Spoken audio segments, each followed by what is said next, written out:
ಎಲ್ಲರಿಗೂ ನಮಸ್ಕಾರ. ನನ್ನ ಹೆಸರು ವೀಣಾ. ಈಗ ಮಾಡರ್ನ್ ಜಗತ್ತಿನಲ್ಲಿ ನೋಡ್ತಾ ಬಂದರೆ ನಾವು ಹೈಯೆಸ್ಟ್ ಕಾಯಿಲೆಗಳು ಯಾವುದು ಅಂತ ತಿಳ್ಕೊಳ್ತಾ ಹೋದರೆ ಅದರಲ್ಲಿ ನಮಗೆ ಲೈಫ್ ಸ್ಟೈಲ್ ಡಿಸೀಸಸ್ ಜಾಸ್ತಿ ಕಾಣಿಸ್ತಾ ಬರ್ತಾ ಇದೆ. ಅದನ್ನು ನಾವು ಗಮನಿಸ್ಬೋದು. ಈಗ ಏನಪ್ಪ ಅಂತಂದರೆ ಮೊದಲಿನ ಕಾಲದ ಜನ ಇನ್ಫೆಕ್ಷನ್ನಿಂದನೋ ಅಥವಾ ದೊಡ್ಡ ದೊಡ್ಡ ಮಹಾಮಾರಿಗಳಿಂದನೋ ಏನೋ ಒಂದು ಸಮಸ್ಯೆಗೊಳಗಾಗಿ ಹೋಗ್ತಾಯಿದ್ರು. ಆದರೆ ಈಗಿನ ಜನ ಏನು ಮಾಡ್ತಾ ಇದ್ದಾರೆ, ಹೆಚ್ಚಿಗೆ ತಿಂದು ತಿಂದು ತಿಂದು ಕ್ಯಾಲ್ರಿಯನ್ನು ಜಾಸ್ತಿ ಮಾಡ್ಕೊಳ್ತಾ ಹೋಗಿ ತಮ್ಮ ದೇಹದ ತೂಕವನ್ನು ಹೆಚ್ಚಿಗೆ ಮಾಡಿಕೊಂಡು ಏನು ಮಾಡ್ತಾ ಇದ್ದಾರೆ, ತಮ್ಮ ಒಂದು ಲೈಫ್ ಸ್ಟೈಲ್ ಡಿಸೀಸಸನ್ನು ಜಾಸ್ತಿ ಮಾಡ್ಕೊಳ್ತಾ ಹೋಗ್ತಾ ಇದ್ದಾರೆ. ಅದನ್ನು ನೀವು ಗಮನಿಸಿರಬಹುದು. ಈಗೆಲ್ಲ ನೋಡ್ತಾ ಇದ್ದೀರಿ, ಎಲ್ಲ ಒಂದು ಹಾಸ್ಪಿಟಲ್ಗಳ ಮುಂದೆ ನೋಡಿದರೆ ಅಥವಾ ಆಯುರ್ವೇದಿಕ್ ಕ್ಲಿನಿಕ್ಗಳ ಮುಂದೆ ದೊಡ್ಡ ದೊಡ್ಡ ಕ್ಯೂ ಎಲ್ಲ ನೋಡ್ತಾ ಇದ್ದೀವಿ. ಅದಕ್ಕೆ ಮುಖ್ಯ ಕಾರಣ ಏನಂತಂದರೆ ನಮ್ಮ ಒಂದು ಜೀವನ ಶೈಲಿಯಲ್ಲಿ ನಾವು ಬಳಕೆ ಮಾಡುವಂತಹ ಆಹಾರ ಆಗಿರ್ಬೋದು, ಏನೆಲ್ಲ ನಾವು ಯೂಸ್ ಮಾಡ್ತಾ ಇದ್ದೀವಿ ಅದನ್ನೆಲ್ಲ ಗಮನಿಸ್ತಾ ಹೋದರೆ ನಮ್ಮ ಜೀವನ ಶೈಲಿನೇ ನಮ್ಮ ಒಂದು ದೇಹವನ್ನು ಜಾಸ್ತಿ ಹಾಳು ಮಾಡೋಕ್ಕೆ ಕಾರಣ ಆಗ್ತಾ ಇರೋದು. ಅದರಿಂದ ನಾವು ಗಮನಿಸ್ತಾ ಇದ್ದೀವಿ ತುಂಬ ಜನರನ್ನು. ಏನಪ್ಪ ಅಂತಂದರೆ ಜಾಸ್ತಿ ಅವರು ತೂಕ ಜಾಸ್ತಿ ಮಾಡ್ಕೊಳ್ಳೋದಾಗಿರ್ಬೋದು. ಇದನ್ನು ಮಾಡ್ಕೊಳ್ಳೋದ್ರಿಂದ ಅವರಿಗೆ ತಮ್ಮ ದೇಹದಲ್ಲಿ ಉಂಟಾಗುವಂತಹ ಕೆಲವೊಂದು ಸಮಸ್ಯೆಗಳನ್ನು ಬೇಗನೆ ಗುರುತಿಸೋದೇ ಇಲ್ಲ. ಅದರಿಂದ ಅವರಿಗೆ ತುಂಬ ಒಂದು ಹೇಳ್ಕೊಳ್ಳಾರ್ದಂತಹ ಸಣ್ಣ ಸಣ್ಣ ಕಾಯಿಲೆಗಳಂತೆ ಹೇಳಬಹುದು. ಫಾರ್ ಎಕ್ಸಾಂಪಲ್ ಎಸಿಡಿಟಿ ಪ್ರಾಬ್ಲಮ್ ಆಗಿರ್ಬೋದು, ಮೈಕೈ ನೋವು ಆಗಿರ್ಬೋದು, ಇವೆಲ್ಲ ನಾವನ್ನು ನೋಡ್ತೀವಿ. ಈ ತಪ್ಪು ಜೀವನ ಶೈಲಿಯಿಂದ ನಾವೇನು ಮಾಡ್ತೀವಿ, ಬೇಗ ಡಯಾಬಿಟಿಕ್ಗೆ ಮಾಡಿಫೈ ಆಗಿಬಿಡ್ತೀವಿ. ನಮ್ಮ ಒಂದು ಎಲ್ಲ ಕಾಯಿಲೆಗಳು ಬರುವುದು ನಮ್ಮ ಹೊಟ್ಟೆಯಿಂದಾನೇ. ನಮ್ಮ ಎಲ್ಲ ಕಾಯಿಲೆಗಳಿಗೆ ಮೂಲ ಆಗಿರ್ಬೋದು ಅಥವಾ ನಮ್ಮ ಒಂದು ಆರೋಗ್ಯ ಶೈಲಿಗೆ ಮೂಲ ನಮ್ಮ ಒಂದು ದೇಹದ ಮಧ್ಯಪ್ರದೇಶ ಅಂತಲೇ ಹೇಳ್ತೀವಿ. ಅದು ಕೂಡ ಏನಪ್ಪ ಅಂತಂದರೆ ಹೊಟ್ಟೆ ಭಾಗ ನಮ್ಮದು. ಅದರಿಂದ ನಮಗೆ ಏನಾಗುತ್ತೆ, ಸರಿಯಾದ ಜೀವನ ಶೈಲಿ ಇರಲ್ಲದೇ ಇರೋ ಕಾರಣದಿಂದ ನಮಗೇನಾಗತ್ತೆ ಅಂತಂದರೆ ಮುಖ್ಯವಾಗಿ ಬೊಜ್ಜು ಜಾಸ್ತಿ ಬರೋದು, ಆ್ಯಸಿಡಿಟಿ ಪ್ರಾಬ್ಲಮ್ ಬರೋದು, ಇವೆಲ್ಲ ಸಮಸ್ಯೆಗಳು ಉಂಟಾಗ್ತಾ ಹೋಗ್ತವೆ. ಅದರಿಂದ ನಾವೇನು ಮಾಡ್ತೀವಿ, ನಮ್ಮ ಆಹಾರ ಕ್ರಮವನ್ನು ಯಾವ ರೀತಿ ನಾವು ಬದಲಾವಣೆ ಮಾಡ್ಕೊಳ್ತಾ ಹೋಗ್ತೀವಿ ಅದೇ ರೀತಿ ನಮ್ಮ ದೇಹದಲ್ಲಿ ನಾವೇನು ಮಾಡ್ತೀವಿ, ತುಂಬ ಬದಲಾವಣೆಗಳನ್ನು ಕಾಣಿಸ್ಕೊಳ್ತಾ ಹೋಗ್ತೀವಿ. ಈ ವಿಡಿಯೋದಲ್ಲಿ ಏನು ಮಾಡೋಣ ಅಂತಂದರೆ ನಾವು ಏನು ತಿನ್ನಬೇಕು, ಹೇಗೆ ತಿನ್ನಬೇಕು, ಯಾವಾಗ ತಿನ್ನಬೇಕು, ಆಮೇಲೆ ಎಷ್ಟು ತಿನ್ನಬೇಕು ಅನ್ನೋದನ್ನು ತಿಳ್ಕೊಳ್ತಾ ಹೋಗೋಣ. ಓಕೆ, ನಾವು ನ್ಯಾಚುರಲ್ ಆಗಿ ಏನಪ್ಪ ಅಂತಂದರೆ ಜಾಸ್ತಿ ತಿನ್ನೋದು ಮಾರ್ನಿಂಗ್ ಎದ್ದ ತಕ್ಷಣ ನಾವೆಲ್ಲರೂ ಏನು ಮಾಡ್ತೀವಿ, ನಮ್ಮ ದೇಹಕ್ಕೆ ಬೇಕಾಗುವಂತಹ ಒಂದು ಕ್ಯಾಲ್ರಿ ಮೇಂಟೆನೆನ್ಸ್ ಅನ್ನೋ ಒಂದು ಇದರಲ್ಲಿ ಇದ್ದುಕೊಂಡು ನಾವು ಆಹಾರವನ್ನು ಸೇವನೆ ಮಾಡ್ತಾ ಹೋಗ್ತೀವಿ. ಯಾರೇ ಒಂದು ಜಾಬ್ ಮಾಡೋರಾಗಿರ್ಬೋದು, ತಮ್ಮ ಜಾಬ್ ವರ್ಕ್ ಡೈಲಿ ಶೆಡ್ಯೂಲಲ್ಲಿ ಬಿಜಿ ಆಗಿಬಿಟ್ಟು ಅವ್ರೇನು ಮಾಡ್ತಾರೆ, ಬೆಳಗ್ಗೆ ಎದ್ದ ತಕ್ಷಣ ಒಂದು ಕಾಫಿ ಅಥವಾ ಚಹಾ ಕುಡಿತಾರೆ, ಆಮೇಲೆ ಇಡ್ಲಿ, ಉಪ್ಪಿಟ್ಟು, ಅವಲಕ್ಕಿ ಅಥವಾ ಏನಾದರೂ ತಿಂತೀವಿ. ಜೊತೆಗೆ ಮಧ್ಯಾಹ್ನ ಕೂಡ ಏನು ಮಾಡ್ತೀವಿ, ನಾವು ರೈಸ್ ಐಟಮ್ಸಲ್ಲೇ ಜಾಸ್ತಿ ವೆರೈಟಿಗಳನ್ನು ನೋಡ್ತಾ ತಿಂತಾ ಹೋಗ್ತೀವಿ. ಇನ್ನು ರಾತ್ರಿ ಸಮಯದಲ್ಲಿ ನಮಗೆ ತುಂಬ ಚೆನ್ನಾಗಿ ಟೈಮ್ ಸಿಕ್ಕಿದೆ, ಚೆನ್ನಾಗಿ ತಿನ್ನೋಣ ಅಂತ ಹೇಳಿಬಿಟ್ಟು ಏನು ಮಾಡ್ತೀವಿ, ನಾವು ರಾತ್ರಿ ಸಮಯದಲ್ಲಿ ಒಂದು ಆಹಾರವನ್ನು ಹೆವಿಯಾಗಿ ತೊಗೊಳ್ತೀವಿ. ಬೆಳಗ್ಗೆಯಿಂದ ಏನೂ ಸರಿಯಾಗಿ ತಿಂದಿಲ್ಲ ಅನ್ನೋ ಕಾರಣಕ್ಕೆ ರಾತ್ರಿ ತಿಂತೀವಿ. ಇನ್ನೊಂದು ಸ್ನ್ಯಾಕ್ಸ್ ವಿಚಾರಕ್ಕೆ ಬಂದರೆ, ನಾವು ಸ್ನ್ಯಾಕ್ಗಳನ್ನು ಏನಾದರೂ ಚೆನ್ನಾಗಿ ತಿಂದಿದ್ದೀವಿ ಅಂತ ಅಂದರೆ ಅದರಲ್ಲೂ ಕೂಡ ಫ್ರೈಡ್ ಸ್ನ್ಯಾಕ್ಸು ಅಥವಾ ಆಯಿಲಿ ಇರುವಂಥ ಫ್ಯಾಟಿ ಸ್ನ್ಯಾಕ್ಸನ್ನೇ ನಾವು ತಿಂತಾ ಹೋಗ್ತೀವಿ. ಇದರಿಂದ ಏನಾಗುತ್ತೆ, ನಮ್ಮ ಬಾಡಿಯಲ್ಲಿ ಇನ್ಸುಲಿನ್ ಜಾಸ್ತಿ ಪ್ರಮಾಣದಲ್ಲಿ ಪ್ರೊಡ್ಯೂಸ್ ಆಗುತ್ತೆ. ಜೊತೆಗೆ ನಮಗೆ ಡಯಾಬಿಟೀಸು, ಹೈಪರ್ ಟೆನ್ಷನ್ ಆಗಿರ್ಬೋದು, ಇಂಥ ಸಮಸ್ಯೆಗಳು ಬೇಗನೆ ನಮಗೆ ಬರ್ತಾ ಹೋಗುತ್ತೆ. ಅದನ್ನು ನೀವು ಗಮನಿಸಿರಬಹುದು. ನಮ್ಮ ಎಲ್ಲ ಕಾಯಿಲೆಗಳಿಗೆ, ಒಂದು ಚಿಕ್ಕ ಕಾಯಿಲೆಯಿಂದ ಹಿಡಿದು ದೊಡ್ಡ ಕಾಯಿಲೆಗಳು ಬರಲಿಕ್ಕೆ ಒಂದು ಮುಖ್ಯ ಕಾರಣ ಅಂತಂದರೆ ನಮ್ಮ ಜೀವನ ಶೈಲಿ ಹಾಗೂ ಆಹಾರ ಪದ್ಧತಿ. ಈ ಎರಡೇ ನಾವು ಇಟ್ಟುಕೊಂಡು ಏನಪ್ಪ ಅಂತಂದರೆ ನಮ್ಮ ಒಂದು ಎಲ್ಲ ದೇಹದ ಭಾಗಗಳಿಗೆ ನಾವು ಇದನ್ನು ಮಾಡ್ತೀವಿ. ಅದರಲ್ಲಿ ನಾವು ಮುಖ್ಯವಾಗಿ ಏನು ತಿನ್ನಬೇಕು ಅನ್ನೋದಾದರೆ ಅದರಲ್ಲಿ 2 ವಿಧಗಳನ್ನು ಮಾಡ್ತೀವಿ. ಒಂದು ಮೈಕ್ರೋನ್ಯೂಟ್ರಿಯೆಂಟ್ಸು, ಇನ್ನೊಂದು ಮ್ಯಾಕ್ರೋನ್ಯೂಟ್ರಿಯೆಂಟ್ಸ್ ಅಂತ. ಅದರಲ್ಲಿ ಮೈಕ್ರೋನ್ಯೂಟ್ರಿಯೆಂಟ್ಸಲ್ಲಿ ಏನು ಮಾಡುತ್ತೆ, ತುಂಬ ಕಡಿಮೆ ಕಾರ್ಬೋಹೈಡ್ರೇಟ್ ಪ್ರೊಡ್ಯೂಸ್ ಮಾಡುವಂತಹ ಪದಾರ್ಥಗಳನ್ನು ನಾವು ಇಲ್ಲಿ ತಿಂತೀವಿ. ನಾವು ತಗೊಳ್ಳುವಂಥ ಅನ್ನ ಇರ್ಬೋದು, ಇವೆಲ್ಲ ಏನಾಗುತ್ತೆ, ಕಾರ್ಬೋಹೈಡ್ರೇಟ್ ರಿಚ್ ಆಗಿರುವಂಥ ಫುಡ್ಗಳಾಗಿರ್ತವೆ. ಇನ್ನು ನಮಗೆ ಡೈಲಿ ಲೈಫಲ್ಲಿ ನಮ್ಮ ತೂಕ ಎಷ್ಟಿದೆಯೋ ಅಷ್ಟೇ ಪ್ರಮಾಣದಲ್ಲಿ ನಮಗೆ ಏನು ಬೇಕು, ಪ್ರೋಟೀನ್ ಬೇಕಾಗುತ್ತೆ. ನಾವು ಒಬ್ಬ ಮನುಷ್ಯ 70 kg ಇದ್ದಾನಂತಂದರೆ ಅವನಿಗೆ ಪ್ರತಿದಿನ 70 ಗ್ರಾಮ್ನಷ್ಟು ಪ್ರೋಟೀನ್ ಬೇಕೇ ಬೇಕು. ಜೊತೆಗೆ ಹೆಲ್ದಿ ಫ್ಯಾಟ್ ವೆರಿ ಇಂಪಾರ್ಟೆಂಟ್. ನಮ್ಮ ಬಾಡಿಗೆ ಹೆಲ್ದಿ ಫ್ಯಾಟ್ ಅನ್ನೋದು ತುಂಬ ಇಂಪಾರ್ಟೆಂಟ್ ಆಗಿದೆ. ಸೊ ಆ ಹೆಲ್ದಿ ಫ್ಯಾಟನ್ನು ನಾವು ಯಾವುದರಿಂದ ತಗೊಳ್ತೀವಿ? ಸೊ ನಮ್ಮ ಒಂದು ಲೈಫ್ ಸ್ಟೈಲಿ good fat and bad fat ಎರಡೂ ಇರುತ್ತೆ. ಅದರಲ್ಲಿ ಗುಡ್ ಫ್ಯಾಟ್ನಿಂದಾನೇ ನಾವು ಬ್ಯಾಡ್ ಫ್ಯಾಟನ್ನು ತೆಗೆಯುವಂಥ ಒಂದು ಅವಕಾಶ ಕೂಡ ನಮ್ಮ ಬಾಡಿಯಲ್ಲಿದೆ. ಸೊ ನಾವು ಪ್ರತಿದಿನದ ರೂಟೀನನ್ನು ನೋಡ್ತಾ ಹೋದಾಗ ನಾವೆಲ್ಲ ಹೇಳ್ತಾರೆ ಕೆಲವೊಬ್ಬರು, ಏನಪ್ಪ ಅಂತಂದರೆ ನನ್ನ ಲೈಫ್ ಸ್ಟೈಲ್ ಚೆನ್ನಾಗಾಗೋಕ್ಕೆ ನಾನು ಏನು ಮಾಡಿದ್ದೀನಿ, ಅನ್ನ ಬಿಟ್ಟಿದ್ದೀನಿ, ಚಪಾತಿ ಬಿಟ್ಟಿದ್ದೀನಿ, ಆದರೂ ಕೂಡ ನನ್ನದು ದೇಹದ ತೂಕ ಸರಿ ಆಗ್ತಾ ಇಲ್ಲ. ಜೊತೆಗೆ ನನಗೆ ಬಂದಿರುವಂಥ ಡಯಾಬಿಟಿಕ್ ಪ್ರಾಬ್ಲಮ್ ಆಗಿರ್ಬೋದು, ಹೈಪರ್ ಟೆನ್ಷನ್ ಪ್ರಾಬ್ಲಮ್ ಆಗಿರ್ಬೋದು, ಕಡಿಮೆ ಆಗ್ತಾ ಇಲ್ಲ ಅಂತ ಹೇಳ್ತಾರೆ. ಬಟ್ ಅವ್ರಿಗೆ ಬೇಕಾಗುವಂತಹ ಮೇನ್ ನ್ಯೂಟ್ರಿಯೆಂಟ್ಸು ಸಿಗ್ತಾ ಇದೆಯೋ ಇಲ್ಲೋ ಅನ್ನೋದನ್ನು. ಸೊ ನಮ್ಮ ಬಾಡಿ ಏನು ಮಾಡುತ್ತೆ, ಜಾಸ್ತಿ ಪ್ರಮಾಣದ ಕಾರ್ಬೋಹೈಡ್ರೇಟ್ಸನ್ನು ತೊಗೊಂಡಾಗ ಏನು ಮಾಡ್ತಾ ಹೋಗುತ್ತೆ, ಹೆಚ್ಚಿಗೆ ಇನ್ಸುಲಿನನ್ನು ಪ್ರೊಡ್ಯೂಸ್ ಮಾಡುತ್ತೆ. ಸೊ ನಮ್ಮ ಬಾಡಿಯಲ್ಲಿ ಆಲ್ರೆಡಿ ಒಂದು ಮೇನ್ ಸಿಸ್ಟಮ್ ಏನಿದೆಯಪ್ಪ ಅಂತಂದರೆ, ನಾವು ಏನು ಕ್ಯಾಲ್ರಿ ಇಂಟೇಕ್ ಮಾಡಿರ್ತೀವಿ ಆ ಕ್ಯಾಲ್ರಿಯನ್ನು, ಸ್ಟಾಕ್ ಕ್ಯಾಲ್ರಿಯನ್ನು ಏನು ಮಾಡುತ್ತೆ, ಫ್ಯಾಟಾಗಿ ಕನ್ವರ್ಟ್ ಮಾಡಿ ನಮ್ಮ ಬಾಡಿಯಲ್ಲಿ ಫ್ಯಾಟನ್ನು ಸ್ಟೋರ್ ಮಾಡ್ತಾ ಹೋಗುತ್ತೆ. ಸೊ ಅದನ್ನು ನಾವು ಗಮನಿಸ್ತಾ ಹೇಳ್ತೀವಿ. ನಾವೇನು ತಿಳ್ಕೋಬೇಕು ಮುಖ್ಯವಾಗಿ, ನಾವು ತಗೊಳ್ಳುವಂಥ ಆಹಾರದಲ್ಲಿರುವಂತಹ ಕಾರ್ಬೋಹೈಡ್ರೇಟು, ಪ್ರೋಟೀನು, ಫ್ಯಾಟು, ಫೈಬರು ಎಷ್ಟು ಪ್ರಮಾಣದಲ್ಲಿದೆ ಅನ್ನೋದನ್ನು ಗಮನಿಸ್ಕೊಂಡು, ಜೊತೆಗೆ ನಮ್ಮ ದೇಹದ ಕ್ಯಾಲ್ರಿಯನ್ನು ಯಾವ ರೀತಿ ಮೇಂಟೈನ್ ಮಾಡಬೇಕು, ಪ್ರೋಟೀನ್ ಡಿಫಿಷಿಯನ್ಸಿಯನ್ನು ಯಾವ ರೀತಿ ನಾವು ಕಂಟ್ರೋಲ್ ಮಾಡ್ಕೊಳ್ಬೇಕು ಅನ್ನೋದನ್ನು ಮುಖ್ಯವಾಗಿ ನಾವು ತಿಳ್ಕೊಳ್ತಾ ಹೋಗಬೇಕಾಗತ್ತೆ. ಸೊ ನಮ್ಮ ಬಾಡಿ ಏನಾಗಿದೆ, ಫ್ಯಾಟು ಆ್ಯಂಡ್ ಪ್ರೋಟೀನ್ನಿಂದಾನೇ ನಮ್ಮದು ಬಾಡಿ ಕಂಪ್ಲೀಟ್ ಆಗಿದೆ. ಸೊ ಕಾರ್ಬೋಹೈಡ್ರೇಟ್ ಏನಿದೆ, ನಮ್ಮ ಎನರ್ಜಿ ಲೆವೆಲ್ಗೆ ಮುಖ್ಯವಾಗಿ ಬೇಕಾಗುವಂಥದ್ದು ಕಾರ್ಬೋಹೈಡ್ರೇಟ್. ಅದರಿಂದನೇ ನಮ್ಮ ಕಂಪ್ಲೀಟ್ ಬಾಡಿ ಆಗಿರುತ್ತೆ. ಸೊ ನಮ್ಮ ಆಹಾರದಲ್ಲಿ ಏನಪ್ಪ ಅಂತಂದರೆ, ಮುಖ್ಯವಾಗಿ ನಾವು ಕಾರ್ಬೋಹೈಡ್ರೇಟನ್ನು ಜಾಸ್ತಿ ತಿಂತಾ ಇರೋದ್ರಿಂದ ಅದನ್ನು ಬ್ಯಾಲೆನ್ಸ್ ಮಾಡ್ಕೊಳ್ಳಿಕ್ಕೆ ಆಗ್ತಾ ಇಲ್ಲ. ಅದನ್ನು ಸರಿಯಾಗಿ ನಾವು ಬ್ಯಾಲೆನ್ಸ್ ಮಾಡ್ಕೊಳ್ತಾ ಹೋದರೆ ಅಂತಂದರೆ, ಕಾರ್ಬೋಹೈಡ್ರೇಟನ್ನ ಪ್ರಮಾಣವನ್ನು ಕಡಿಮೆ ಮಾಡ್ತಾ ಹೋದರೆ ಮಾತ್ರ ನಮಗೇನಾಗತ್ತೆ, ಫ್ಯಾಟು ಆ್ಯಂಡು ಫೈಬರು ಎರಡು ಬ್ಯಾಲೆನ್ಸ್ ಆಗೋಕ್ಕೆ ಸ್ಟಾರ್ಟ್ ಆಗುತ್ತೆ. ಇನ್ನೊಂದು ಏನಪ್ಪ ಅಂತಂದರೆ, ನಮ್ಮ ಮಸಲ್ಸನ್ನು ಬಳಕೆ ಮಾಡ್ಕೊಳ್ಳದೆ ಇರೋದು. ನಾವು ಹೆಚ್ಚಿನ ಪ್ರಮಾಣದಲ್ಲಿ ಈಗ ಮಸಲ್ಸನ್ನು ಬಳಕೆ ಮಾಡ್ಕೊಳ್ಳದೆ ಇರೋದ್ರಿಂದ ನಮ್ಮ ಬಾಡಿಯಲ್ಲಿ ಫ್ಯಾಟ್ ಏನಾಗ್ತಾ ಇದೆ, ಸ್ಟೋರ್ ಆಗ್ತಾ ಇದೆ. ನಮ್ಮ ಆಹಾರದಲ್ಲಿ ಬೇಕಾಗುವಂತಹ ಸರಿಯಾದ carbohydrate, protein, fat and fibre ಈ 4 ಸರಿಯಾದ ಪ್ರಮಾಣದಲ್ಲಿದ್ದು, ಸ್ವಲ್ಪ ಪ್ರಮಾಣದಲ್ಲಿ ಎಕ್ಸಸೈಸನ್ನು ನೀವು ಡೈಲಿ ಆ್ಯಡ್ ಮಾಡಿಕೊಂಡ್ರೆ ನಿಮ್ಮ ದೇಹದಲ್ಲಿ ನಾವು ತಿಂದಂಥ ಆಹಾರ ಏನಾಗುತ್ತೆ, ಸರಿಯಾದ ಪ್ರಮಾಣದಲ್ಲಿ ಕರಗುತ್ತಾ ಹೋಗುತ್ತೆ. ಇನ್ನು ಎಲ್ಲರೂ ಹೇಳ್ತಾರೆ ನಾವು ಪ್ರೋಟೀನನ್ನು ಯಾವ ರೀತಿ ಬ್ಯಾಲೆನ್ಸ್ ಮಾಡಬೇಕು. ಸೊ ಮಿಲ್ಕ್ ಪ್ರಾಡಕ್ಟ್ಗಳಲ್ಲಿ ನಮಗೆ, ಜೊತೆಗೆ ನಾನ್ ವೆಜ್ಜಲ್ಲಿ ವಿತ್ ಹೈ ಕ್ಯಾಲ್ರಿಯಲ್ಲಿ ನಮಗೆ ಸಿಗತ್ತೆ. ಸೊ ಅದನ್ನು ನಾವು ಸರಿಯಾಗಿ ಬ್ಯಾಲೆನ್ಸ್ ಮಾಡಬೇಕಾದ್ರೆ ಜಾಸ್ತಿ ಎಕ್ಸಸೈಸ್ಗಳನ್ನು ಕೊಡಬೇಕು. ಇನ್ನು ಗುಡ್ ಫ್ಯಾಟನ್ನು ಎಲ್ಲಿಂದ ನಾವು ತೊಗೊಳ್ಬೇಕು? ಸೊ ನಾವು ತೊಗೊಳ್ಳುವಂತಹ ಏನು ಫ್ರೈಡ್ ಫುಡ್ಸ್ ಇದೆಯಲ್ಲ, ಅದೆಲ್ಲ ಫುಡ್ ಏನಾಗುತ್ತೆ, ನಮಗೆ ಫ್ರೈಡ್ ಫುಡ್ಡಲ್ಲಿ ಜಾಸ್ತಿ ನಮಗೆ ಕ್ಯಾಲ್ರೀಸ್ ಇರುತ್ತೆ, ಜೊತೆಗೆ ಗುಡ್ ಫ್ಯಾಟ್ ಕಡಿಮೆ, ಬ್ಯಾಡ್ ಫ್ಯಾಟ್ ಜಾಸ್ತಿ ಇರುತ್ತೆ. ಅದರಿಂದ ನಾವೇನು ಮಾಡಬೇಕಾಗುತ್ತೆ, ತುಪ್ಪ ಡೈಲಿ ನಮ್ಮ ಲೈಫ್ ಸ್ಟೈಲಲ್ಲಿ 1 to 2 ಸ್ಪೂನ್ ತುಪ್ಪವನ್ನು ನಾವು ಆ್ಯಡ್ ಮಾಡ್ತಾ ಹೋದರೆ ಅದು ವೆರಿ ಗುಡ್ ಫ್ಯಾಟ್. ಸೊ ನಾವು ಮೊದಲಿನ ಕಾಲ ಜನದಲ್ಲಿ 200 ವರ್ಷಗಳ ಬ್ಯಾಕ್ ಹೋದರೆ ನೀವು ಗಮನಿಸ್ಬೋದು ಏನಪ್ಪ ಅಂತ, ತುಪ್ಪವನ್ನು ಪ್ರತಿಯೊಂದರಲ್ಲಿ ಬಳಕೆ ಮಾಡ್ತಾ ಇದ್ರು. ಅದನ್ನು ನೀವು ನೋಡ್ತಾ ಹೋದರೆ ಗುಡ್ ಫ್ಯಾಟ್ ನಮಗೆ ಅಲ್ಲೇ ಸಿಕ್ಬಿಡತ್ತೆ. ಸೊ ರೆಗ್ಯುಲರ್ಲಿ ನಮ್ಮ ಒಂದು ಊಟದ ಪದ್ಧತಿಯಲ್ಲಿ ತುಪ್ಪವನ್ನು ಬಳಕೆ ಮಾಡೋದು ತುಂಬ ಗೊತ್ತು. ತುಂಬ ಜನರಿಗೆ ಒಂದು ಬ್ಯಾಡ್ ಕಾನ್ಸೆಪ್ಟ್ ಏನಿದೆಪ್ಪ ಅಂತಂದರೆ, ತುಪ್ಪ ಜಾಸ್ತಿ ತಿನ್ನೋದ್ರಿಂದ ನಾವು ಫ್ಯಾಟ್ ಆಗ್ತೀವಿ, ಜೊತೆಗೆ ದಪ್ಪ ಆಗ್ತೀವಿ ಅನ್ನೋದೆಲ್ಲ ಒಂದು ಕಾನ್ಸೆಪ್ಟ್ ಇದೆ. ಅದೇನಿಲ್ಲ. ಇಲ್ಲಿ ಏನಪ್ಪ ಅಂತಂದರೆ, ಬೇರೆ ದೇಶಗಳಲ್ಲೆಲ್ಲ ಜಾಸ್ತಿ ನಮಗೇನು ಮಾಡ್ತಾ ಇದ್ದಾರೆ, ಈಗ ತುಪ್ಪ ಹಾಗೂ ಕೊಬ್ಬರಿ ಎಣ್ಣೆಯನ್ನೇ ಬಳಕೆ ಮಾಡಿಕೊಂಡು ಅವ್ರಿಗೆ ಏನು ಸಮಸ್ಯೆಗಳಿರ್ತಾವಲ್ಲ ಅವನ್ನ ತುಂಬ ಚೆನ್ನಾಗಿ ಸಾಲ್ವ್ ಹೋಗ್ತಾ ಇದ್ದಾರೆ ನೋಡಿ. ಇನ್ನೂ ಒಂದು ಮಿಲ್ಕ್ ಪ್ರಾಡಕ್ಟ್ಗಳಲ್ಲಿ ನಾವು ಹೇಳ್ತೀವಿ, ಎಮ್ಮೆ ಅಥವಾ ಆಕಳಾಗಿರ್ಬೋದು ಹುಲ್ಲು ತಿನ್ನತ್ತೆ, ಬಟ್ ಆ ಮಿಲ್ಕ್ ಪ್ರಾಡಕ್ಟಲ್ಲಿ ನಾವು ಕೊಲೆಸ್ಟ್ರಾಲನ್ನು ಗಮನಿಸ್ತೀವಿ. ಸೊ ಹುಲ್ಲೇ ತಿಂದಿದೆ, ಫೈಬರೇ ತಿಂದಿದೆ, ಬಟ್ ಅದರಲ್ಲಿ ಕೊಲೆಸ್ಟ್ರಾಲ್ ಆಯ್ತಲ್ಲ. ಅದೇ ರೀತಿ ನಮ್ಮ ಬಾಡಿ ಕೂಡ ಏನು ಮಾಡುತ್ತೆ, ಲಿವರು ನಾವು ಎಷ್ಟೇ ಒಂದು good fat, good fibre and good protein ತೊಗೊಂಡ್ರೂ ಕೂಡ ಅದು ಎಷ್ಟು ಪ್ರಮಾಣದಲ್ಲಿ ಫ್ಯಾಟನ್ನು ಜನ್ರೇಟ್ ಮಾಡಬೇಕು ಆ ಜನ್ರೇಟನ್ನು ಮಾಡಿರುತ್ತೆ.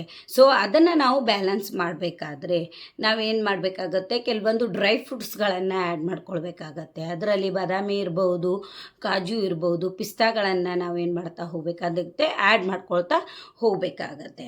ಸೊ ನಾವು ಒಂದು ಒಳ್ಳೆ ನಮ್ಮ ಒಂದು ಭಾರತದಲ್ಲಿ ಬಳಕೆಯಾಗುವಂಥ ಒಳ್ಳೆ ಕೊಬ್ಬರಿ ಎಣ್ಣೆಯನ್ನು ಬಿಟ್ಟು ಎಷ್ಟೋ ಜನ ನಾವೇನು ಮಾಡ್ತಾ ಇದ್ದೀವಿ, ಸನ್ಫ್ಲವರ್ ಆಯಿಲ್ ಅಥವಾ ರೀಫೈನ್ಡ್ ಆಯಿಲ್ಗಳನ್ನು ಬಳಕೆ ಮಾಡೋಕ್ಕೆ ಪ್ರಯತ್ನ ಮಾಡ್ತಾ ಇದ್ದೀವಿ. ಅದನ್ನು ಕೂಡ ನೀವು ಗಮನಿಸಿರ್ಬೋದು. ಕೊಬ್ಬರಿ ಎಣ್ಣೆ ಆಗಿರ್ಬೋದು, ಕಡಲೆ ಎಣ್ಣೆ ಆಗಿರ್ಬೋದು, ಶೇಂಗಾ ಎಣ್ಣೆ ಆಗಿರ್ಬೋದು, ಇವುಗಳನ್ನು ಬಳಕೆ ಮಾಡೋದು ಕಡಿಮೆ ಮಾಡ್ತಾ ಇದ್ದೀವಿ. ಅದರಲ್ಲಿ ನಾವು ರೀಫೈನ್ಡ್ ಆಯಿಲ್ ಅಂತ ಹೇಳಿ ಏನಿದು ಮಾಡ್ರನ್ ವರ್ಲ್ಡಲ್ಲಿ ಏನು ಬರ್ತಾ ಇದೆ ಅದನ್ನೇ ನಾವು ಜಾಸ್ತಿ ಬಳಕೆ ಮಾಡ್ತಾ ಇದ್ದೀವಿ. ಸೊ ಅದ್ರ ಬದಲಾಗಿ ನಿಮ್ಮ ಒಂದು ಲೈಫ್ ಸ್ಟೈಲನ್ನು ಚೆನ್ನಾಗಿ ಮಾಡ್ಕೊಳ್ಬೇಕು. ಗುಡ್ ಫ್ಯಾಟನ್ನು ಇಂಟೇಕ್ ಮಾಡಬೇಕಂದ್ರೆ ಡೈಲಿ ನಿಮ್ಮ ಊಟದಲ್ಲಿ ಕೊಬ್ಬರಿ ಎಣ್ಣೆ ಆಗಿರ್ಬೋದು, ತುಪ್ಪ ಆಗಿರ್ಬೋದು ಬಳಕೆ ಮಾಡ್ತಾ ಹೋಗಿ. ಸೊ ನಾವು ಹೆಚ್ಚಿಗೆ ಈಗ ಒಂದು ಮಾಡರ್ನ್ ಲೈಫ್ ಸ್ಟೈಲ್ ಅಂತಲೇ ಇಟ್ಕೊಂಡ್ರೆ ನಮ್ಮ ಜೀವನ ಶೈಲಿ ಆಹಾರ ಪದ್ಧತಿಯಲ್ಲಿ ಜಾಸ್ತಿ ಬೇಕ್ರಿ ಐಟಮ್ಸ್ಗಳನ್ನು ತಿಂತಾ ಇದ್ದೀವಿ. ಸೊ ನಾವು ಏನು ಮಾಡ್ತೀವಿ, ಎಲ್ಲರೂ ವ್ಯಾಯಾಮ ಮಾಡ್ತೀವಿ ಅಥವಾ ಎಕ್ಸಸೈಸ್ ಮಾಡ್ತೀವಿ. ಸೊ ಜಿಮ್ ಐಟಮ್ಸ್ ತಿಂದರೆ ಏನಾಗುತ್ತೆ, ಜಿಮ್ ಐಟಮ್ಸ್ ತಿನ್ಬೋದು ಅಲ್ವಾ, ಅಥವಾ ನಾವು ಸ್ವೀಟ್ ಐಟಮ್ಸ್ ತಿನ್ಬೋದಲ್ಲ, ನಾನು ಎಕ್ಸಸೈಸ್ ಮಾಡ್ತೀನಿ ಸೊ ಅದರಿಂದ ಕ್ಯಾಲ್ರಿ ಬರ್ನ್ ಮಾಡ್ತೀನಿ ಅಂತ ನಾವೆಲ್ಲ ಥಿಂಕ್ ಮಾಡ್ತೀವಿ. ಬಟ್ ಅದರಲ್ಲಿ ನಮಗೆ ಯಾವುದೇ ರೀತಿಯ ಫೈಬರ್ ಐಟಮ್ಸ್ ಸಿಗೋದಿಲ್ಲ. ಯಾವುದು ಸ್ವೀಟ್ ಐಟಮ್ಸ್ ಇರ್ಬೋದು, ಜೊತೆಗೆ ಬೇಕ್ರಿ ಐಟಮ್ಸಲ್ಲಿ ಯಾವುದೇ ರೀತಿಯ ನಮಗೆ ಫೈಬರ್ ಲೆವೆಲ್ ಸಿಗೋದಿಲ್ಲ. ಝೀರೋ ಫೈಬರ್ ಇರೋದ್ರಿಂದ, ಜೊತೆಗೆ ಕ್ಯಾಲ್ರೀಸ್ ಜಾಸ್ತಿ ಇರೋದ್ರಿಂದ ಅದನ್ನ ಬರ್ನ್ ಮಾಡೋಕ್ಕೆ ಫಿಸಿಕಲ್ ಆ್ಯಕ್ಟಿವಿಟೀಸ್ ತುಂಬ ಜಾಸ್ತಿ ಬೇಕಾಗಿರುತ್ತೆ. ಆದ್ದರಿಂದ ನಾವೇನು ಮಾಡಬೇಕಾಗತ್ತೆ, ಅವುಗಳನ್ನು ಅವಾಯ್ಡ್ ಮಾಡಿ ನಾವು ಜಾಸ್ತಿಯಾಗಿ ಧಾನ್ಯಗಳ ಮೇಲೆ ಕಾನ್ಸಂಟ್ರೇಟ್ ಮಾಡಬೇಕಾಗತ್ತೆ. ಧಾನ್ಯಗಳನ್ನು ನಾವು ಜಾಸ್ತಿ ನಮ್ಮ ದಿನನಿತ್ಯದ ಬಳಕೆ ಮಾಡ್ತಾ ಹೋದರೆ ನಮಗೆ ಜಾಸ್ತಿ ಪ್ರಮಾಣದ ಪ್ರೋಟೀನು ಜೊತೆಗೆ ಫೈಬರ್ ಕೂಡ ನಮಗೆ ಜಾಸ್ತಿ ಆಗುತ್ತೆ. ಆಮೇಲೆ ಪಿತ್ತರಸದ ಕಂಟ್ರೋಲ್ ಕೂಡ ಬರುತ್ತೆ. ನಾವು ಧಾನ್ಯಗಳನ್ನು ಜಾಸ್ತಿ ಬಳಕೆ ಮಾಡ್ತಾ ಹೋದಾಗ ಅದರಲ್ಲಿ ಫೈಬರ್ ಕಂಟೆಂಟ್ ಜಾಸ್ತಿ ಇರುತ್ತೆ. ಅದರಿಂದ ನಮಗೆ ಪಿತ್ತರಸ ಕೂಡ ಏನಾಗುತ್ತೆ, ಕಂಟ್ರೋಲಿಗೆ ಬರ್ತಾ ಹೋಗುತ್ತೆ. ಅಂದರೆ ಎಸಿಡಿಟಿ ಪ್ರಾಬ್ಲಮ್ ಯಾರಿಗೆಲ್ಲ ಇರುತ್ತಲ್ಲ ಅವರು ಅದರಲ್ಲೂ ಕೂಡ ಧಾನ್ಯಗಳನ್ನು ನೀವು ಬಳಕೆ ಮಾಡಬೇಕಾದ್ರೆ ರಾತ್ರಿಯಲ್ಲಿ ನೆನೆ ಇಟ್ಟುಬಿಟ್ಟು ಅವುಗಳನ್ನು ಸ್ವಲ್ಪ ನೆನೆ ಮಾಡಿಸಿ 6ರಿಂದ 8 ತಾಸುಗಳವರೆಗೆ ನೆನೆ ಇಟ್ಟುಬಿಟ್ಟು ಅದನ್ನು ನಾವೇನು ಮಾಡಬೇಕು, ಆ ಧಾನ್ಯಗಳನ್ನು ಸ್ವಲ್ಪ ಪ್ರಮಾಣದಲ್ಲಿ ಬೇಯಿಸಿ ತಿನ್ನೋದ್ರಿಂದ ನಮಗೆ ಅಸಿಡಿಟಿ ಪ್ರಾಬ್ಲಮ್ ಇರ್ಬೋದು, ಜೊತೆಗೆ ಕಾನ್ಸ್ಟಿಪೇಷನ್ ಪ್ರಾಬ್ಲಮ್ ಇರ್ಬೋದು, ಎಲ್ಲ ಏನಾಗುತ್ತೆ ನಮಗೆ ಕಂಟ್ರೋಲಿಗೆ ಹೋಗುತ್ತೆ. ಸೊ ಇನ್ನು ಜಾಸ್ತಿ ಪ್ರಮಾಣದಲ್ಲಿ ನಾವು ವೆಜಿಟೇಬಲ್ಗಳನ್ನು ತಿನ್ನಬೇಕು. ನಮ್ಮ ಡೈಲಿ ಒಂದು ಊಟದಲ್ಲಿ 60% ಆದರೂ ವೆಜಿಟೇಬಲ್ಸ್ ಅಥವಾ ಹಸಿರು ತರಕಾರಿಗಳನ್ನು ನಾವು ಸೇವಿಸ್ತಾ ಹೋಗಬೇಕು. ಅದರಿಂದ ನಮ್ಗೆ ಬಹಳಷ್ಟು ಕಾಯಿಲೆಗಳನ್ನು ನಾವು ಆಟೋಮೆಟಿಕ್ಕಾಗಲಿ ನಮ್ಮ ದೇಹ ಒಂದು ತನ್ನಲ್ಲಿ ತಾನು ಉತ್ಪತ್ತಿ ಮಾಡಿಕೊಳ್ಳುವಂತಹ ರೋಗ ನಿರೋಧಕ ಶಕ್ತಿಯನ್ನು ಬಳಕೆ ಮಾಡಿಕೊಂಡು ತುಂಬ ಕಾಯಿಲೆಗಳನ್ನು ಅದು ಕಂಟ್ರೋಲ್ ಮಾಡ್ತಾ ಬರುತ್ತೆ. ಅದನ್ನು ನೀವು ನೋಡ್ಬೋದು. ಇನ್ನು ಜೊತೆಗೆ ಇನ್ನೊಂದು ಏನಪ್ಪ ಅಂತಂದರೆ, ನಮ್ಮ ದೇಹವು ಆಟೋಮೆಟಿಕ್ಕಾಗಿ ಪ್ರತಿದಿನ ತನ್ನ ಒಂದು ರೋಗ ನಿರೋಧಕ ಶಕ್ತಿಯನ್ನು ಜಾಸ್ತಿ ಮಾಡ್ಕೊಳ್ಳೋದರ ಮೂಲಕ ನಮ್ಮ ದೇಹದಲ್ಲಿರುವಂತಹ ಕೆಲವೊಂದು ಡೈಲಿ ಬೇಸಿಸ್ ಆಗಿರುವಂಥ ಚಿಕ್ಕ ಕಾಯಿಲೆಗಳನ್ನು ತಾನಾಗಿಯೇ ಅದನ್ನು ಸರಿಪಡಿಸ್ಕೊಳ್ಳುವಂಥ ಒಂದು ಗುಣವನ್ನು ಆಲ್ರೆಡಿ ನಮ್ಮ ದೇಹ ಹುಟ್ಟಿದಾಗಿನಿಂದಾನೇ ಹೊಂದ್ಕೊಂಡಿದೆ. ಸೊ ಅದನ್ನು ನಾವೇನು ಮಾಡಬೇಕು, ಬಳಕೆ ಮಾಡಿಕೊಳ್ಬೇಕು. ತುಂಬ ಜನರು ಏನು ಮಾಡ್ತೀರಿ, ಇಮಿಡಿಯೇಟಾಗಿ ಸ್ವಲ್ಪ ಪ್ರಮಾಣದ ಎಸಿಡಿಟಿ ಬಂದಿದೆಯೋ, ತಲೆನೋವು ಬಂದಿದೆಯೋ, ಏನೋ ಒಂದು ಬಂದಿದೆ ಅಂದರೆ ಅದನ್ನೇನು ಮಾಡಿಬಿಡ್ತೀರಿ, ನೀವೇನು ಮಾಡಿಬಿಡ್ತೀರಿ, ಅದನ್ನು ಏನಪ್ಪ ಅಂತಂದರೆ ಯಾವುದೋ ಒಂದು ಔಟ್ಸೈಡ್ ಮೆಡಿಸಿನನ್ನು ತೊಗೊಂಡ್ಬಿಟ್ಟು ಅದನ್ನು ಕ್ಯೂರ್ ಮಾಡ್ಕೋಕ್ಕೆ ಪ್ರಯತ್ನ ಮಾಡ್ತೀರಿ. ಇನ್ನೊಂದು ಏನಪ್ಪ ಅಂತಂದರೆ, ಈಗ ಬಳಕೆ ಮಾಡುವಂತಹ ಆಹಾರ ಅಥವಾ ಜೀವನ ಶೈಲಿಯಲ್ಲಿ ಕಾಮನ್ ಆಗಿ ಕಾಣಿಸ್ತಾ ಇರೋದು ಹೊಟ್ಟೆ ಕ್ಯಾನ್ಸರು. ಸೊ ಹೊಟ್ಟೆ ಕ್ಯಾನ್ಸರ್ ಬರೋಕ್ಕೆ ಕಾರಣ ಅಂತಂದರೆ ನಾವು ಸೇವಿಸುವಂತಹ ಆಹಾರ ಮುಖ್ಯವಾಗಿ. ಇನ್ನೊಂದು ಅದರಲ್ಲಿ ಸಿಗದೇ ಇರುವಂತಹ ನ್ಯೂಟ್ರಿಯೆಂಟ್ಸು, ಆ ನ್ಯೂಟ್ರಿಯೆಂಟ್ಸ್ ಎಲ್ಲನೂ ನಮಗೆ ಸಿಗದೇ ಇದ್ದಾಗ ಅನಾವಶ್ಯಕವಾಗಿ ನಾವು ಆಹಾರ ಸೇವಿಸಿಕೊಂಡು ಅದನ್ನು ದೇಹದಲ್ಲಿ ಸ್ಟೋರ್ ಮಾಡ್ಕೊಳ್ತಾ ಹೋಗೋದ್ರಿಂದ, ಬೇಡವಾದ ಆಹಾರ ನಮ್ಮ ದೇಹದಲ್ಲಿ ಸ್ಟೋರ್ ಆಗೋದ್ರಿಂದ ನಮಗೆ ಹೊಟ್ಟೆ ಕ್ಯಾನ್ಸರ್ಗಳು ಜಾಸ್ತಿ ಕಾಣಿಸ್ಕೊಳ್ತಾ ಬರುತ್ತೆ. ಜೊತೆಗೆ ನಾವು ಸೇವಿಸಿರುವಂಥ ಆಹಾರದಲ್ಲಿ ವಿಟಮಿನ್ ಮಿನರಲ್ಸ್ಗಳು ತುಂಬ ಕಡಿಮೆ ಪ್ರಮಾಣದಲ್ಲಿ ನಮಗೆ ಸಿಗ್ತಾ ಇದೆ. ಎಷ್ಟು ಫ್ಯಾಟ್ ನಾವು ತಿನ್ನುವಂಥ ಆಹಾರದಲ್ಲಿ ನಾವು ಕ್ಯಾಲ್ಕುಲೇಟ್ ಮಾಡ್ಕೊಳ್ಳೇಬೇಕು. ಎಷ್ಟು ಫ್ಯಾಟ್ ಇದೆ, ಎಷ್ಟು ಕಾರ್ಬೋಹೈಡ್ರೇಟ್ ಇದೆ, ಎಷ್ಟು ಪ್ರೋಟೀನ್ ಇದೆ, ಜೊತೆಗೆ ಅದರಲ್ಲಿ ಎಷ್ಟು ಪ್ರಮಾಣದಲ್ಲಿ ಗುಡ್ ಫ್ಯಾಟ್ ನಮಗೆ ಸಿಗ್ತಾ ಇದೆ ಅನ್ನೋದನ್ನು ನಾವು ಅದರಲ್ಲಿ ಗಮನಿಸಲೇಬೇಕು. ಇನ್ನು ನಾವು ಪ್ರತಿದಿನ ಏನು ಮಾಡ್ತೀವಿ, ವಾಕಿಂಗ್ ಮಾಡ್ತೀವಿ, ಇಷ್ಟು ಸ್ಟೆಪ್ಸ್ ಕಂಪ್ಲೀಟ್ ಮಾಡ್ತೀವಿ ಅನ್ನೋದು ಒಂದು ಕಾನ್ಸೆಪ್ಟಲ್ಲಿ ಮೈಂಡ್ಸೆಟ್ಟನ್ನು ಇಟ್ಕೊಂಡು ಮಾಡ್ತಾ ಇರ್ತೀವಿ. ಸೊ ಅದನ್ನು ನಾವು ಗಮನಿಸ್ಕೊಂಡು ಕನ್ಸಿಸ್ಟೆನ್ಸಿಯಾಗಿ ಇಟ್ಕೊಳ್ತಾ ಹೋಗಬೇಕು. ನಾವು ಒಂದು ಒಳ್ಳೆ ಫುಡ್ ಐಟಮ್ಸ್ ಅಂತ ಬಂದಾಗ ನಟ್ಸ್ ಆಗಿರಬೇಕು, ವಿಟಮಿನ್ ಎ, ವಿಟಮಿನ್ ಬಿ ಎಲ್ಲ ವಿಟಮಿನ್ಗಳನ್ನು ಸೇರಿಸಿಕೊಂಡು ಒಂದು ಇರುವಂತಹ ಫುಡ್ಡನ್ನು ನಾವು ಡೈಲಿ ತಿನ್ನಬೇಕು. ಪ್ರತಿದಿನ ನಮಗೆ ಒಂದು ಇದೆ ಏನಪ್ಪ ಅಂತಂದರೆ 7 ತರಹದ ಧಾನ್ಯಗಳು, 7 ತರಹದ ತರಕಾರಿಗಳು, 7 ಥರದ ಹಣ್ಣುಗಳನ್ನು ನಾವು ಸೇವನೆ ಮಾಡಬೇಕಂತಿದೆ. ಬಟ್ ನಮಗೆ ಅಷ್ಟು ಸಾಧ್ಯ ಆಗೋದಿಲ್ಲ. ಅದರಲ್ಲೂ ಕೂಡ ನಾವು ನೋಡಿಕೊಂಡು ನಾವೇನು ಮಾಡಬೇಕಾಗತ್ತೆ, ಹೆಲ್ದಿ ಕ್ವಾಲಿಟಿ ಫುಡ್ಡನ್ನು ಡೈಲಿ ನಾವು ಇಂಟೇಕ್ ಮಾಡಬೇಕು. ಪ್ರತಿದಿನ ನಾವು 1 ಅಥವಾ 2 ಹಣ್ಣುಗಳನ್ನು ಅಥವಾ 2 ತರಕಾರಿಗಳನ್ನು ಅಥವಾ 2 ಧಾನ್ಯಗಳನ್ನು ಯಾವುದಾದ್ರೂ ಒಂದು ಡೈಲಿ ಫುಡ್ಡಲ್ಲಿ ನಾವು ಆ್ಯಡ್ ಮಾಡ್ಕೊಳ್ತಾ ಹೋದರೆ ನಮಗೇನಾಗತ್ತೆ, ದೇಹದಲ್ಲಿ ಸರಿಯಾದ ಪ್ರಮಾಣದ ಒಂದು ವಿಟಮಿನ್ ಮಿನರಲ್ಸ್ಗಳು ಮೇಂಟೈನ್ ಆಗ್ತಾ ಹೋಗಿ ನಮ್ಮ ದೇಹ ಏನು ಮಾಡುತ್ತೆ, ತನ್ನದೇ ಆದ ರೋಗ ನಿರೋಧಕ ಶಕ್ತಿಯನ್ನು ಬಳಕೆ ಮಾಡಿಕೊಂಡು ಅದು ಒಂಥರ ರಿಪೇರಿ ಆಗ್ತಾ ಹೋಗುತ್ತೆ. ಸೊ ಇದನ್ನು ನಾವು ರೂಢಿಯಲ್ಲಿ ಇಟ್ಕೊಳ್ಬೇಕು. 1 ದಿನ ಮಾಡ್ತೀವಿ ಬಿಡ್ತೀವಿ, 2 ದಿನ ಮಾಡ್ತೀವಿ ಬಿಡ್ತೀವಿ ಅನ್ನೋ ಹಾಗಿಲ್ಲ. ರೂಢಿಯಲ್ಲಿ ಇಟ್ಕೊಂಡು ನಾವೇನು ಮಾಡಬೇಕು, ಇದನ್ನು ಮಾಡಬೇಕು. ಸೊ ಇನ್ನು ಬರೋದು, ಇನ್ನುವರೆಗೂ ನೀವೇನು ತಿಳ್ಕೊಂಡ್ರಿ ಏನಪ್ಪ ಅಂತಂದರೆ, ನಾವು ಏನೆಲ್ಲ ತಿನ್ನಬೇಕು, ಜೊತೆಗೆ ಎಷ್ಟು ಪ್ರಮಾಣದಲ್ಲಿ ತಿನ್ನಬೇಕು ಅನ್ನೋದನ್ನು ತಿಳ್ಕೊಂಡ್ರಿ. ಇನ್ನೇನಪ್ಪ ಅಂತಂದರೆ ಹೇಗೆ ತಿನ್ನಬೇಕು ಅನ್ನೋದನ್ನು ನಾವು ಗಮನಿಸ್ತಾ ಹೋಗೋಣ. ನೋಡಿ, ನಾವು ಆಹಾರವನ್ನು ತಿಂತೀವಿ ಅಂತಂದರೆ ಹೇಗೆ ತಿನ್ನಬೇಕು ಅನ್ನೋದನ್ನು ಮುಖ್ಯವಾಗಿ ನಾವು ಕಲ್ತ್ಕೋಬೇಕು. ಏಕಪ್ಪ ಅಂತಂದರೆ ನಮಗೆ ಒಂದು ಆಹಾರ ತಿನ್ನುವ ಪದ್ಧತಿ ಗೊತ್ತಿಲ್ಲದೆ ಹೋದರೆ ಆಟೋಮೆಟಿಕ್ಕಾಗಿ ಅದು ಸರಿಯಾಗಿ ಡೈಜೆಸ್ಟ್ ಆಗೋದಿಲ್ಲ. ಸೊ ನಮ್ಮ ಬಾಯಿಯಲ್ಲಿ ಒಟ್ಟಾಗಿ 32 ಹಲ್ಲುಗಳಿವೆ. ಸೊ ಪ್ರತಿಯೊಂದು ತುತ್ತನ್ನು ನಾವು 32 ಸಲ ಜಗಿದು ತಿನ್ನಬೇಕಂತ ಇದೆ. ಬಟ್ ನಾವು ಈ ಒಂದು ಬ್ಯುಸಿ ಶೆಡ್ಯೂಲ್ ಇರುವಂತಹ ಲೈಫ್ ಸ್ಟೈಲಲ್ಲಿ ಏನು ಮಾಡ್ತಾ ಇದ್ದೀವಿ, ಒಮ್ಮಿಗ್ಲೇ ನಿಧಾನವಾಗಿ ಊಟ ಮಾಡದೆ ಒಮ್ಮಿಗ್ಲೇ ಅದನ್ನು ತಿಂದು ನುಂಗಿ ಬಿಡ್ತೀವಿ.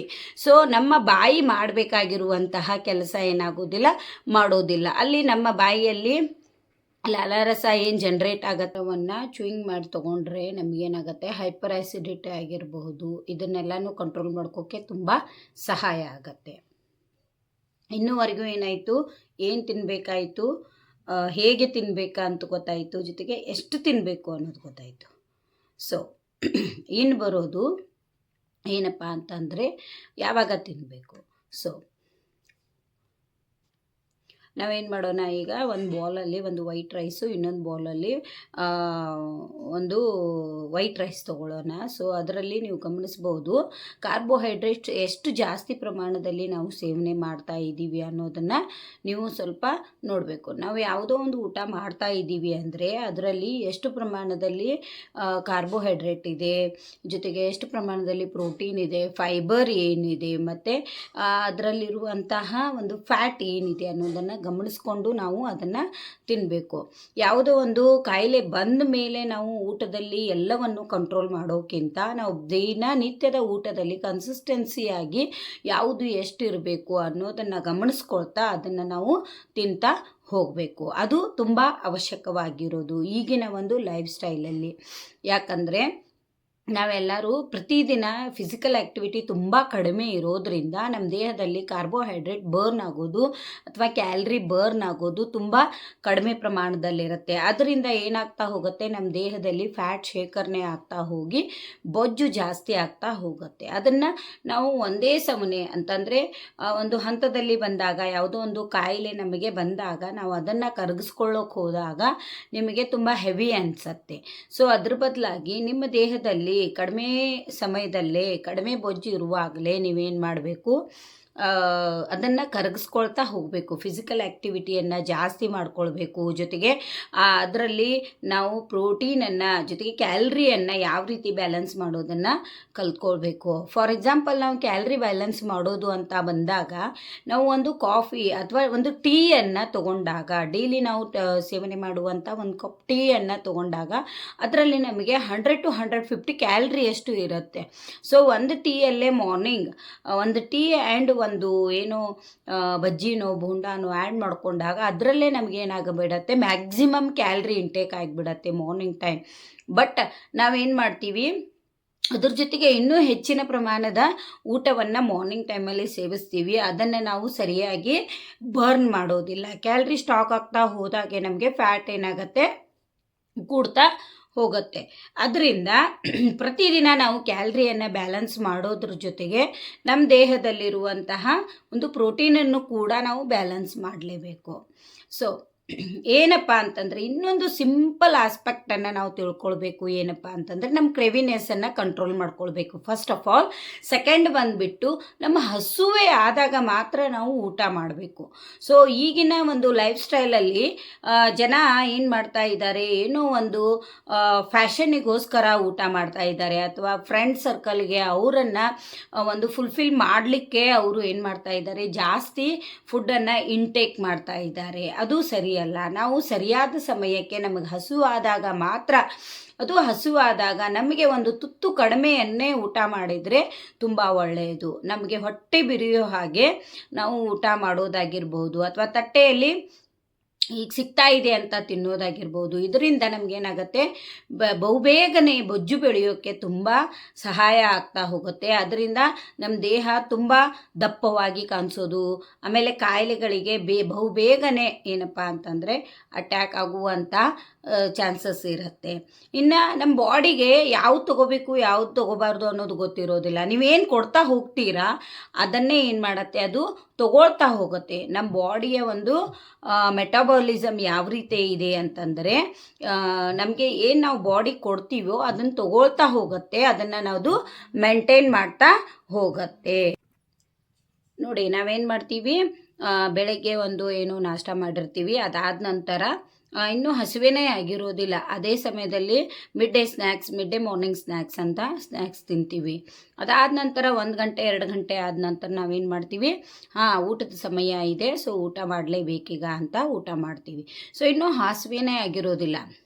ಸೊ ನಮ್ಮ ಬಾಡಿಗೆ ಎಷ್ಟು ಬೇಕೋ ಅಷ್ಟನ್ನೇ ನಾವು ಕೊಡಬೇಕು. ಅದನ್ನು ಬಿಟ್ಟು ಹೆಚ್ಚಿಗೆ ಕೊಡ್ತಾ ಹೋದರೆ ಅದು ನಮ್ಮ ಬಾಡಿದು ಒಂದು ಆಲ್ರೆಡಿ ಗುಣ ಇರೋದೇನಪ್ಪ ಅಂತಂದರೆ, ಕ್ಯಾಲ್ರಿಯನ್ನು ಎಷ್ಟು ಕೊಡ್ತಿರೋ ಅಷ್ಟು ತೊಗೊಳತ್ತೆ. ತೊಗೊಂಡಿರೋದನ್ನು ಅದು ಎಕ್ಸ್ಟ್ರಾ ಆದ ನಂತರ ಅದನ್ನು ಬೇಗ ಏನು ಮಾಡುತ್ತೆ, ಅದು ಸ್ಟೋರ್ ಮಾಡ್ತಾ ಹೋಗುತ್ತೆ.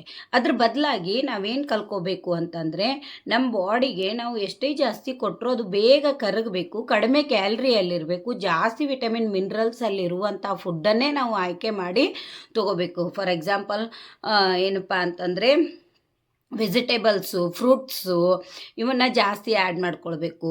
ಜೊತೆಗೆ ಪ್ರೋಟೀನ್ ಪ್ರಮಾಣ ಇರುವಂತಹ ಎಲ್ಲ ಫುಡ್ಗಳನ್ನು ನಾವೇನು ಮಾಡ್ತಾ ಹೋಗಬೇಕು, ಹೆಚ್ಚಿಗೆ ಪ್ರಮಾಣದಲ್ಲಿ ನಮ್ಮ ಒಂದು ಊಟದಲ್ಲಿ ಆ್ಯಡ್ ಮಾಡ್ಕೊಳ್ತಾ ಹೋಗಬೇಕು. ತುಪ್ಪವನ್ನು ನಾವು ಎಷ್ಟು ಜಾಸ್ತಿ ನಮ್ಮ ಊಟದಲ್ಲಿ ಅಂತಂದರೆ ಮಿನಿಮಮ್ ಕ್ವಾಂಟಿಟಿಯಲ್ಲಿ ಡೈಲಿ ಬೇಕಾಗುವಷ್ಟು ಗುಡ್ ಫ್ಯಾಟನ್ನು ನಾವು ಯೂಸ್ ಮಾಡ್ತಾ ಹೋದ್ವಿ ಅಂದರೆ ನಮ್ಮ ಬಾಡಿಯಲ್ಲಿ ಫ್ಯಾಟ್ ಲೆವೆಲ್ ಸ್ಟೋರ್ ಆಗೋದು ಕಡಿಮೆ ಆಗ್ತಾ ಹೋಗುತ್ತೆ. ಸೊ ಅದನ್ನು ನಾವು ಗಮನಿಸ್ತಾ ಹೋಗಬೇಕು. ಇದು ಒಂದು ಬಹಳ ಮುಖ್ಯವಾದಂಥ ಇಂಪಾರ್ಟೆಂಟ್ ಆದಂಥ ಟಿಪ್ಸ್ ಅಂತಾನೆ ಹೇಳ್ಬೋದು. ಇಲ್ಲಿ ನಾವೇನು ಮಾಡ್ತೀವಿ, ಪ್ರತಿದಿನ ನಮಗೆ ಒಂದು 2000 ಕ್ಯಾಲರಿ ಮೇಂಟೆನೆನ್ಸ್ ಅಂತ ಇದ್ದರೆ ಅದರಲ್ಲಿ ನಮ್ಮ ಬಾಡಿಗೆ 1200ರಿಂದ 1400 ಕ್ಯಾಲರಿ ಮೇಂಟೈನ್ ಮಾಡ್ತಾ ಇರುತ್ತೆ. ಅಷ್ಟು ಮೇಂಟೆನೆನ್ಸಲ್ಲೇ ನಾವು ಉಳಿಬೇಕು ಅಂತಂದರೆ ಉಳಿದಿದ್ದು 2000 ಕ್ಯಾಲರಿಯಲ್ಲಿ 600 ಕ್ಯಾಲರಿಯನ್ನು ನಾವು ಬರ್ನ್ ಮಾಡಲೇಬೇಕು. ಫಿಸಿಕಲ್ ಆ್ಯಕ್ಟಿವಿಟಿಯನ್ನು ನಾವು ಇಟ್ಕೊಂಡು ಬರ್ನ್ ಮಾಡ್ತೀವಿ.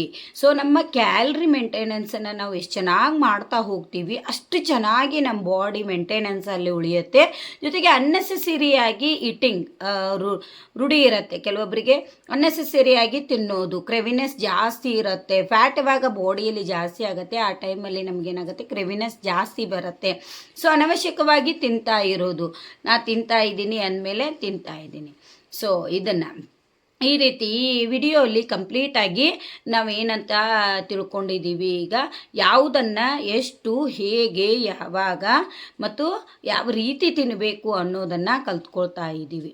ಸೊ ಅದ್ರ ಜೊತೆಗೆ ಇನ್ನೊಂದು ಏನಪ್ಪ ಅಂತಂದರೆ, ಯಾರೆಲ್ಲ ಇನ್ನೂವರೆಗೂ ಈ ವಿಡಿಯೋನ ಸಬ್ಸ್ಕ್ರೈಬ್ ಮಾಡಿಲ್ಲ ಬೇಗ ನನ್ನ ಚಾನಲ್ನ ಸಬ್ಸ್ಕ್ರೈಬ್ ಮಾಡ್ಕೊಳ್ಳಿ, ಜೊತೆಗೆ ಲೈಕ್ ಕೊಡಿ.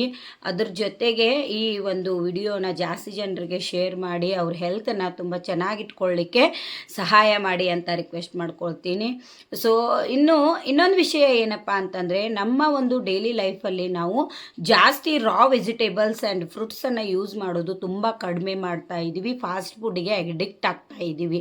ಸೊ ಆ ಫಾಸ್ಟ್ ಫುಡ್ಡನ್ನು ಎಷ್ಟು ಅವಾಯ್ಡ್ ಮಾಡ್ತೀವೋ ಅಷ್ಟು ನಮಗೆ ತುಂಬ ಒಂದು ಹೆಲ್ತಲ್ಲಿ ಗುಡ್ ರಿಸಲ್ಟ್ ತೊಗೊಳಕ್ಕಾಗಿರ್ಬೋದು, ಆ್ಯಸಿಡಿಟಿ ಪ್ರಾಬ್ಲಮನ್ನು ಕಂಟ್ರೋಲ್ ಮಾಡ್ಕೊಳ್ಳಿಕ್ಕಾಗಿರ್ಬೋದು, ಇದನ್ನೆಲ್ಲ ನಮಗೆ ಕಂಟ್ರೋಲ್ ಆಗೋಕ್ಕೆ. ಇನ್ನು ಡ್ರೈ ಫ್ರೂಟ್ಸಲ್ಲಿ ನಮಗೆ ಫ್ಯಾಟಿ ಆ್ಯಸಿಡ್ಸ್ ಎಲ್ಲ ತುಂಬ ಚೆನ್ನಾಗಿ ಸಿಗುತ್ತೆ. ವಿಟಮಿನ್ ಮಿನರಲ್ಸು, ಆಮೇಲೆ ಅದರಲ್ಲಿರುವಂಥ ಆ್ಯಂಟಿ ಆಕ್ಸಿಡೆಂಟ್ ಇರುವಂಥ ಪ್ರಮಾಣ ಕೂಡ ಜಾಸ್ತಿ ಇರೋದ್ರಿಂದ ಅದನ್ನು ಕೂಡ ಯಾವ ರೀತಿ ತಿನ್ನಬೇಕು ಅನ್ನೋದನ್ನು ನಾವು ಕಲಿತುಕೊಂಡು ಡ್ರೈ ಫ್ರೂಟ್ಸನ್ನು ಆ್ಯಡ್ ಮಾಡ್ಕೊಳ್ಬೇಕು. ಯಾವುದೇ ಒಂದು ಫ್ರೂಟನ್ನು ಜ್ಯೂಸ್ ಮಾಡಿ ತೊಗೊಳೋಕ್ಕಿಂತ ನೀವೇನು ಮಾಡಬೇಕು, ಅದನ್ನು ಹೋಲ್ ಫ್ರೂಟಾಗೆ ತಿನ್ನೋದು ಒಳ್ಳೆಯದು. ಯಾಕಂದರೆ ಯಾವಾಗ ನೀವು ಫ್ರೂಟನ್ನು ಜ್ಯೂಸ್ ಮಾಡ್ತೀರಾ ಆಗ ಅದರಲ್ಲಿರುವಂಥ ಫೈಬರ್ ಕಂಟೆಂಟ್ 0 ಆಗುತ್ತೆ, ಶುಗರ್ ಕಂಟೆಂಟ್ ಜಾಸ್ತಿ ಆಗುತ್ತೆ. ಅದರಿಂದ ನಿಮಗೆ ಇನ್ಸುಲಿನ್ ಪ್ರಮಾಣ ಜಾಸ್ತಿ ಆಗೋದಾಗಿರ್ಬೋದು ಅಥವಾ ಕಾರ್ಬೋಹೈಡ್ರೇಟಲ್ಲಿ ವೇರಿ ಆಗೋದಾಗಿರ್ಬೋದು ಚಾನ್ಸಸ್ ಇರುತ್ತೆ. ಆದ್ದರಿಂದ ಯಾವುದೇ ಫ್ರೂಟನ್ನು ಅಥವಾ ವೆಜಿಟೇಬಲ್ಸನ್ನು ಜ್ಯೂಸ್ ಮಾಡಿ ತಗೊಳ್ಳೋ ಬದಲಾಗಿ ಅದನ್ನು ಹೋಲ್ ಒಂದು ವೆಜಿಟೇಬಲ್ ಆಗಿ ಅಥವಾ ಫ್ರೂಟ್ ಆಗಿಯೇ ನೀವು ಇಂಟೇಕ್ ಮಾಡಿದರೆ ನಿಮಗೆ fibre and protein and vitamin minerals ಅದರಲ್ಲಿ ಜಾಸ್ತಿ ಪ್ರಮಾಣದಲ್ಲಿ ಸಿಗುವಂತಹ ಚಾನ್ಸಸ್ ಜಾಸ್ತಿ ಇರುತ್ತೆ. ಸೊ ಈ ರೀತಿಯಾಗಿ ನಾವು ನಮ್ಮ ಒಂದು ಡೈಲಿ ಲೈಫ್ನಲ್ಲಿ ನಮ್ಮ ಇರುವಂತಹ ಎಲ್ಲ ಊಟದ ರೀತಿಯನ್ನು ಬದಲಾವಣೆ ಮಾಡಿಕೊಂಡ್ರೆ ಸಾಕು, ನಮಗೆ ಇಷ್ಟೆಲ್ಲ ಕಾಯಿಲೆಗಳು ಬರದ ಹಾಗೆ ನಾವು ಉಳಿಸ್ಕೊಳ್ಬೋದು. ಜೊತೆಗೆ ರೋಗ ನಿರೋಧಕ ಶಕ್ತಿಯನ್ನು ಕೂಡ ಜಾಸ್ತಿ ಮಾಡ್ಕೊಳ್ಳಿಕ್ಕೆ ಅವಕಾಶ ಸಿಗತ್ತೆ. ಒಬೆಸಿಟಿ ಲೆವೆಲ್ ಜಾಸ್ತಿ ಆಗೋದಿಲ್ಲ. ಸೊ ಇದನ್ನೆಲ್ಲ ನಾವು ನೋಡ್ತಾ ಹೋದರೆ ನಾವು ತುಂಬ ಚೆನ್ನಾಗಿ ನಮ್ಮ ಒಂದು ದೇಹವನ್ನು ಇಟ್ಕೊಳ್ಳಿಕ್ಕೆ ಸಹಾಯ ಆಗತ್ತೆ. ಸೊ ಯಾರೆಲ್ಲ ಈ ವಿಡಿಯೋನ ಪೂರ್ತಿಯಾಗಿ ನೋಡಿದ್ದೀರಾ ಅವರಿಗೆಲ್ಲ ಧನ್ಯವಾದಗಳನ್ನ ಹೇಳ್ತಾ ಈ ಒಂದು ವಿಡಿಯೋನ ಜಾಸ್ತಿ ಶೇರ್ ಮಾಡಿ, ಜೊತೆಗೆ ಲೈಕ್ ಮಾಡಿ ಆ್ಯಂಡ್ ಚಾನಲ್ನ ಸಬ್ಸ್ಕ್ರೈಬ್ ಮಾಡ್ಕೊಳ್ಳಿ ಅಂತ ಹೇಳ್ತೀನಿ. ಮುಂದಿನ ವಿಡಿಯೋಲ್ಲಿ ಮತ್ತೆ ಸಿಗೋಣ ಹೊಸ ವಿಷಯದೊಂದಿಗೆ. Thank you.